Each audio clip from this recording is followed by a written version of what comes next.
చెప్పినట్టుగా కర్మ ఫలితం అంటున్నారు. గత జన్మలో చేసింది ఈ జన్మలో అది దాని రిఫ్లెక్షన్ ఉంటుంది, ఈ జన్మలో చేసేది వచ్చే జన్మలో ఉంటుంది అంటున్నారు. కానీ ప్రస్తుతం సైన్స్ టెక్నాలజీ ఇంత డెవలప్ అయిన తర్వాత ఈ కర్మ ఫలితాలు, ఈ జన్మలు, మరు జన్మలు ఇవన్నీ నమ్ముతారంటారు ప్రజలు. అటువంటి వారికి ఏం మెసేజ్ ఇస్తారు మీరు? సార్ ఇవన్నీ ఉన్నాయి, ఎవరు నమ్మినా నమ్మకపోయినా అవి సైంటిస్ట్ ఉన్నాడు, ఎవరో తీసుకోవద్దు. మనకి అబ్దుల్ కలాం రాష్ట్రపతి గారు, మాజీ రాష్ట్రపతి అబ్దుల్ కలాం, ఆయన మంచి ముందు రాష్ట్రపతి కాకపోతే ఆయన సైంటిస్ట్, అలానే తీసుకుందాం కాసేపు ఆయన. ఆయన ప్రతిసారి భగవంతుని నమ్మలేదా? ఆధునిక కాలంలో లేడా? నిన్నటిదాకా మనతోటేగా ఆయన ఉన్నది, కలియుగంలో మనతో పాటు ఉన్నవాడే కదా. నువ్వు నమ్మను అంటే మరి అంత పెద్ద సైంటిస్ట్, ఆధునిక కాలం ఉన్నావు, అంత పెద్ద సైంటిస్టే నమ్మాడు కదా. అలాంటి వాళ్ళు ఇప్పటికీ మన సైంటిస్టులు చాలామంది ఉన్నారు కదా. ఇప్పటికీ నువ్వు రాకెట్ పైకి పంపిస్తున్నావు, పైకి పంపించినప్పుడు ఆ రాకెట్ నమూనాని వెంకటేశ్వర స్వామి పాదాల దగ్గర పెడుతున్నావు. సూపర్, అవును, ఖచ్చితంగా. మరి ఎందుకు పెడుతున్నావు? దేవుడు అనేవాడు ఉన్నాడు, వాడి పాదాలను ఆశ్రయిస్తే, పాదాల దగ్గర ఎందుకు పెడుతున్నావు? ఆయన పాదాలను ఆశ్రయిస్తే మనకు మంచి జరుగుతుంది, మనం చేసే ప్రయత్నం సక్సెస్ అవుతుంది. అక్కడ దాకా కాదు, లేటెస్ట్గా తీసుకుంటే ఇప్పుడు మీరు అడిగిన ప్రశ్నకి నిన్ననే వచ్చిన సమాధానం. ఆమె 9 నెలలు ఉన్నారు, అవును, సునీత గారు 9 నెలలు ఉన్నప్పుడు ఆమెతో పాటు భగవద్గీత, వినాయకుడి విగ్రహం తీసుకెళ్లారు.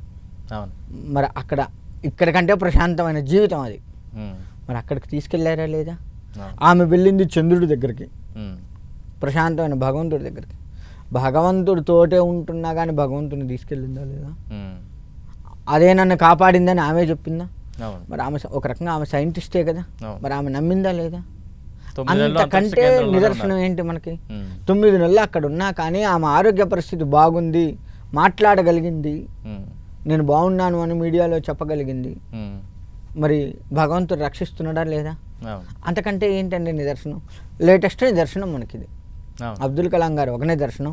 సరే ప్రస్తుతం మన మధ్య లేరు, ఉన్నవాళ్ళు చూపించిన నిదర్శనం ఉంది కదా. ఆమె కూడా గొప్ప సైంటిస్ట్ కదా, ఒక ఆడ మనిషి. మళ్ళీ అందులో అంటే మగవాళ్ళకి ఆడవాళ్ళకి చాలా వ్యత్యాసం ఉంటుంది. మరి ఆడ మనిషి కూడా నమ్మింది కదా, మరి ఆమె ఉండగలిగింది కదా, ఆమె ఉండటానికి భగవత్ శక్తి తోడ్పడ్డది కదా, చాలదా? ఇంకా ఇన్ని మనకు ప్రజెంట్గా భగవంతుడు మనకు చూపిస్తున్నా, ప్రత్యక్షంగా చూపిస్తున్నా, నమ్మను దేవుణ్ణి, ఇదంతా వేస్ట్, ఆధునిక కాలంలో ఇవన్నీ ఉండవు అనడం అవివేకం.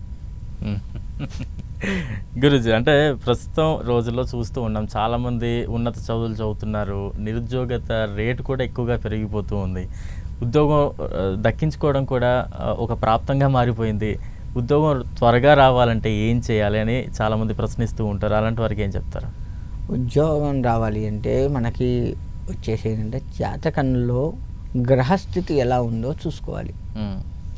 మన గ్రహస్థితి, ఎందుకంటే ప్రతి దానికి కూడా మనకు నవగ్రహాలే ఆధారపడి ఉన్నాయి. ఆరోగ్యం బాగాలేదు సూర్యుడు, మనస్సు బాగలేదు చంద్రుడు, బుద్ధి సరిగ్గా లేదు బుధుడు, దైవబలం లేదు గురుడు, ఇలా ప్రతిదీ కూడా, జనాల్లో ఆకర్షణ లేదు శుక్రుడు, భార్యాభర్త మధ్య అన్యోన్యత లేదు శుక్రుడు, ఇలా ప్రతిదీ కూడా మనకి గ్రహాలతో ముడిపడి ఉన్నాయి. కాబట్టి వారి యొక్క గ్రహచారం ఎలా ఉంది, ఏమిటి, ఏ గ్రహాలు ఎక్కడెక్కడ ఉన్నాయి, ఎలా ఇబ్బంది పెడుతున్నాయి, అవన్నీ చూసి దానికి చక్కటి పరిష్కారాన్ని కనుక చేసుకోగలిగితే తప్పకుండా మన విద్య, ఉద్యోగము, ప్రమోషన్లు ఇవన్నీ ఖచ్చితంగా మన దగ్గరకు వచ్చి తీరుతాయి, అందులో ఎటువంటి సందేహం లేదు. ఓకే, కాబట్టి అది జాతకాన్ని చూడాలి, ఫస్ట్ జాతకాన్ని చూసి చేయాలి. ఒకవేళ డేట్ ఆఫ్ బర్త్ ఏమీ లేదు, పేరు బలం మీద చేయొచ్చు.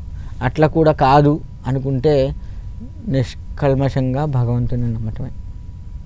పత్రం పుష్పం ఫలం తోయం ఏమే భక్త్యా ప్రయశ్చితే, ఎటువంటి కోరిక లేకుండా స్వామివారి మీద నిష్కల్మషమైనటువంటి భక్తితో స్వామివారికి ఏదైనా మనం సమర్పిస్తూ ఉన్నట్లయితే తప్పకుండా రిజల్ట్ ఆయన ఇచ్చి తీరుతాడు. ఆ ఓపిక అది మనకు లేదు, అది తెచ్చుకోవాలి. ఎంతసేపు జనాలు చెప్పేది ఏంటంటే పత్రం పుష్పం ఫలం తోయం పెట్టమన్నాడు అని చెప్పి మనం తప్పించుకునే మార్గాలు కూడా చేస్తున్నారు ఈ మధ్య. భగవద్గీత ఒక్క శ్లోకం ఈ కొద్దిగా తీసుకుంటాడు, ఆ తర్వాత ఏమే భక్త్యా ప్రయశ్చితే, ఎటువంటి కోరికలు లేకుండా అనేది మాత్రం ఎవరు పట్టించుకోవట్లేదు. నిష్కల్మషమైన భక్తితో సమర్పించమన్నాడు. నిష్కల్మషమైన భక్తి అంటే ఏ కోరిక ఉండొద్దు, రాగద్వేషాలు ఉండొద్దు, ఇవన్నీ కూడా మనకి ఉన్నాయి. అవన్నీ మనం పట్టించుకోకుండా స్వామి ఉదకం సమర్పించమన్నాడు, నీళ్లు పోస్తే చాలన్నాడు, పువ్వు పెడితే చాలన్నాడు. మరి ఇవన్నీ చేయకుండా నువ్వు అవన్నీ చేస్తా అంటే ఎట్లా కదా?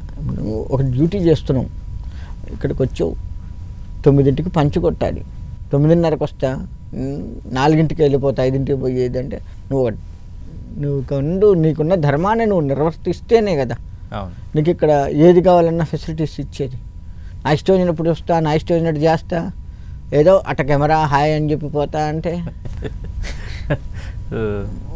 పైన వాడు ఎందుకు ఊరుకుంటాడు? మన పైన ఉన్నటువంటి బాస్ ఊరుకోడు కదా, మన పైన బాస్ వాడే కదా భగవంతుడు. మరి వాడు ఎందుకు ఊరుకుంటాడు? నీ ఇష్టం వచ్చినట్టుంటే ఊరుకోడు. అట్లా ఉంటాయి. ఓకే.